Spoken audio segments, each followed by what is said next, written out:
ಈಗ ವಾಲ್ಮೀಕಿ ನಿಗಮದ MDಯ ಪಾತ್ರ ಏನು, ಅವರಿಗೆ ಹಣ ಹೆಂಗ್ ಸಂದಾಯ ಆಯಿತು ಅನ್ನೋದನ್ನ ನೋಡಿದ್ವಿ. ಇನ್ನು ಇಬ್ಬರು ಶಾಸಕರ ಆಪ್ತರನ್ನು ಕೂಡ ಈ ಪ್ರಕರಣದಲ್ಲಿ ಅರೆಸ್ಟ್ ಮಾಡಿದ್ದಾರೆ. ಅವರ ಪಾತ್ರ ಏನು? ಆಗಿನ ಸಚಿವ ನಾಗೇಂದ್ರ ದದ್ದಲ್ PAಗೂ ಕೂಡ ಹಣ ವರ್ಗ ಆಗಿದೆ. ಆರೋಪಿ ಸತ್ಯನಾರಾಯಣ ಬಾಯ್ಬಿಟ್ಟಂತಹ ಸತ್ಯ ಏನು ಹಾಗಾದ್ರೆ? SIT ರಿಮ್ಯಾಂಡ್ ಕಾಪಿಯಲ್ಲಿರುವಂತಹ ಸತ್ಯವೇನು? ದದ್ದಲ್ ಸಹಾಯಕನಿಗೆ 55 ಲಕ್ಷ, ಜೊತೆಗೆ ನಾಗೇಂದ್ರ ಅವರ ಆಪ್ತನಿಗೂ ಕೂಡ ಹಣ ಸಂದಾಯ ಆಗಿದೆ 25 ಲಕ್ಷ. ಈ ಹಣದ ವಿವರವನ್ನು ಕೂಡ SIT ಅಧಿಕಾರಿಗಳು ಅಂದರೆ ಸ್ಪೆಷಲ್ ಇನ್ವೆಸ್ಟಿಗೇಷನ್ ಟೀಮ್ನ ಅಧಿಕಾರಿಗಳೇನಿದ್ದಾರೆ ಅವರು ರಿಮ್ಯಾಂಡ್ ಕಾಪಿಯಲ್ಲಿ ಉಲ್ಲೇಖಿಸಿ ಕೋರ್ಟ್ಗೆ ಸಲ್ಲಿಕೆ ಮಾಡಿರುವಂಥದ್ದು. ಹಾಗಾದರೆ MLA ದದ್ದಲ್ ಸಹಾಯಕನಿಗೆ 55 ಲಕ್ಷ ಹಣವನ್ನು ಕೊಟ್ಟಿದ್ದಾರಂತೆ. ಈ ದದ್ದಲ್ ಏನಿದ್ದಾರೆ ಇವರು ST ನಿಗಮದ ಅಧ್ಯಕ್ಷರು ಕೂಡ ಹೌದು. 2 ಹಂತದಲ್ಲಿ ದದ್ದಲ್ PAಗೆ ಹಣ ಸಂದಾಯವನ್ನು ಮಾಡಿದ್ದಾರೆ ಇವರು. ಮಾರ್ಚ್ 2024 ಮೊದಲ ವಾರದಲ್ಲಿ ಹಣ ಸಂದಾಯವಾಗಿದೆ. ವಾಲ್ಮೀಕಿ ನಿಗಮದ ಅಧ್ಯಕ್ಷ ದದ್ದಲ್ PAಗೆ ಹಣ ವರ್ಗಾವಣೆ ಆಗಿದೆ. ಪಂಪಣ್ಣ ಅಂತೇಳಿ ಆತನ ಹೆಸರು.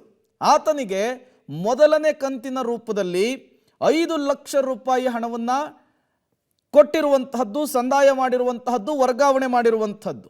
2ನೇ ಹಂತದಲ್ಲಿ 50 ಲಕ್ಷ ರೂಪಾಯಿ ಹಣವನ್ನು ಕೊಡ್ತಾರೆ ಇವರು ಪಂಪಣ್ಣನಿಗೆ. ಸ್ಲಮ್ ಬೋರ್ಡ್ ಕಚೇರಿಯ ಬಳಿ ಹಣವನ್ನು ಸಂದಾಯ ಮಾಡಿದ್ದಾರೆ ಅಂಥೇಳಿ SIT ಅಧಿಕಾರಿಗಳು ರಿಮ್ಯಾಂಡ್ ಕಾಪಿಯಲ್ಲಿ ಉಲ್ಲೇಖಿಸಿದ್ದಾರೆ. ಈ ದದ್ದಲ್ ರಾಯಚೂರು ಗ್ರಾಮೀಣ ವಿಧಾನಸಭಾ ಕ್ಷೇತ್ರದ ಶಾಸಕರು, ಜೊತೆಗೆ ST ನಿಗಮದ ಅಧ್ಯಕ್ಷರಾಗಿದ್ದವರು, ಇನ್ನೂ ಕೂಡ ರಾಜೀನಾಮೆಯನ್ನು ಕೊಟ್ಟಿಲ್ಲ.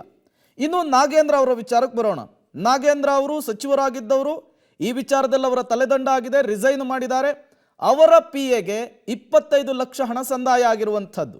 ಏಪ್ರಿಲ್ 2024 2ನೇ ವಾರ ಹಣ ಸಂದಾಯವಾಗಿದೆ. ನಾಗೇಂದ್ರ PAಗೆ 2 ಬ್ಯಾಗುಗಳಲ್ಲಿ 25 ಲಕ್ಷ ರೂಪಾಯಿ ಹಾರ್ಡ್ ಕ್ಯಾಶ್ ಅನ್ನು ತಲುಪಿಸಿದ್ದಾರೆ.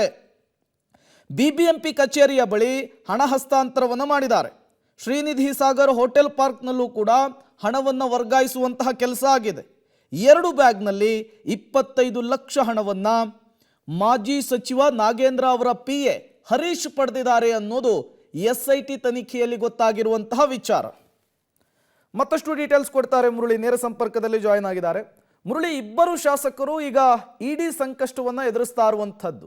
SIT ಅಧಿಕಾರಿಗಳ ತನಿಖೆಯಲ್ಲಿ ಈ ನಾಗೇಂದ್ರ ಮತ್ತು ದದ್ದಲ್ ಅವರ PAಗಳು ಹಣ ಪಡೆದಂತಹ ವಿಚಾರಕ್ಕೆ ಯಾವೆಲ್ಲ ಮಾಹಿತಿಗಳನ್ನು ಉಲ್ಲೇಖಿಸಿದ್ದಾರೆ ಅಂತೇಳಿ ರಿಮ್ಯಾಂಡ್ ಕಾಪಿಯಲ್ಲಿ?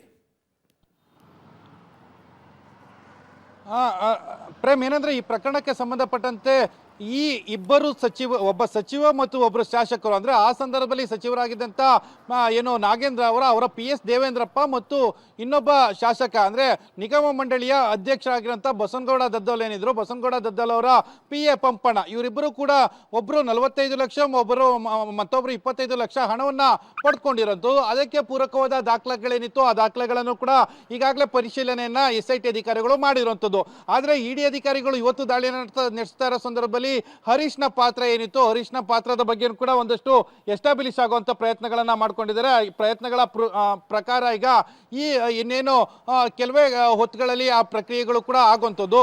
ಅಂದ್ರೆ ಹರೀಶ್ನ ವಶಕ್ಕೆ ಪಡೆದುಕೊಂಡಂತ ಸಂದರ್ಭದಲ್ಲಿ ಆಗುವಂತ ಬೆಳವಣಿಗೆಗಳೇನಿತ್ತು, ಬೆಳವಣಿಗೆಗಳಲ್ಲಿ ಸಂದರ್ಭದಲ್ಲಿ ತೆಲಂಗಾಣದಿಂದ ಹಣವನ್ನ ಮತ್ತೆ ವಾಪಸ್ ಬೆಂಗಳೂರಿಗೆ ಕರ್ಕೊಂಡು ಬಂದಂತ ಪ್ರಯತ್ನ, ಕರ್ಕೊಂಡು ಬಂದಂತ ಸಂದರ್ಭದಲ್ಲಿ ಏನೆಲ್ಲ ಡೆವಲಪ್ಮೆಂಟ್ ಆಯಿತು ಮತ್ತು ಯಾವ ಡೆವಲಪ್ಮೆಂಟ್ಗಳನ್ನು ಇಟ್ಕೊಂಡು ಈ ತನಿಖೆನ ಮಾಡಲಾಗ್ತಿತ್ತು, ಇದೆಲ್ಲದ್ರ ಬಗ್ಗೆನೂ ಕೂಡ ಮಾಹಿತಿಗಳು ಸಿಗ್ತಾ ಇರುವಂಥದ್ದು. ಅಂದರೆ ಇಲ್ಲಿ ಗಮನಿಸಬೇಕಾಗಿರುವಂಥದ್ದು, ದೇವೇಂದ್ರಪ್ಪ ಏನಿದ್ರು, ಆ ದೇವೇಂದ್ರಪ್ಪ ಅವರು SIT ಅಧಿಕಾರಿಗಳ ಮುಂದೆ ವಿಚಾರಣೆಗೆ ಹಾಜರಾದ ಸಂದರ್ಭದಲ್ಲಿ ಒಂದಷ್ಟು ಹೇಳಿಕೆಗಳನ್ನು ಕೂಡ ಕೊಟ್ಟಿರುವಂಥದ್ದು.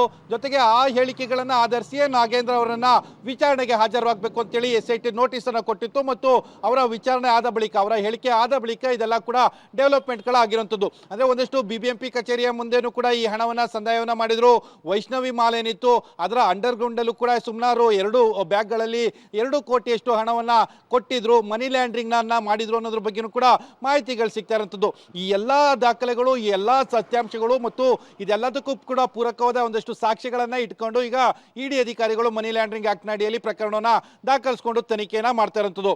ಬಹುತೇಕ ಇವತ್ತು ಸಂಜೆ ಒಳಗಡೆ ಅದರ ಡೆವಲಪ್ಮೆಂಟ್ಗಳು ಮತ್ತು ನಾಗೇಂದ್ರ ಅವರ ಪಾತ್ರದ ಬಗ್ಗೆ ಇವೆಲ್ಲದ್ರ ಬಗ್ಗೆನೂ ಕೂಡ ಮಾಹಿತಿಗಳು ಸಂಪೂರ್ಣವಾಗಿ ಸಿಕ್ಕುವಂಥ ಸಾಧ್ಯತೆಗಳು ಕೂಡ ಇರುವಂಥದ್ದು. ಪ್ರೇಮ್, ಓಕೆ ಮುರಳಿ, ಹಾಗೆ ಸಂಪರ್ಕದಲ್ಲಿರಿ, ಮತ್ತಷ್ಟು ಡೀಟೇಲ್ಸನ್ನು ನಿಮ್ಮಿಂದ ಪಡಿತಾ ಹೋಗ್ತೀವಿ.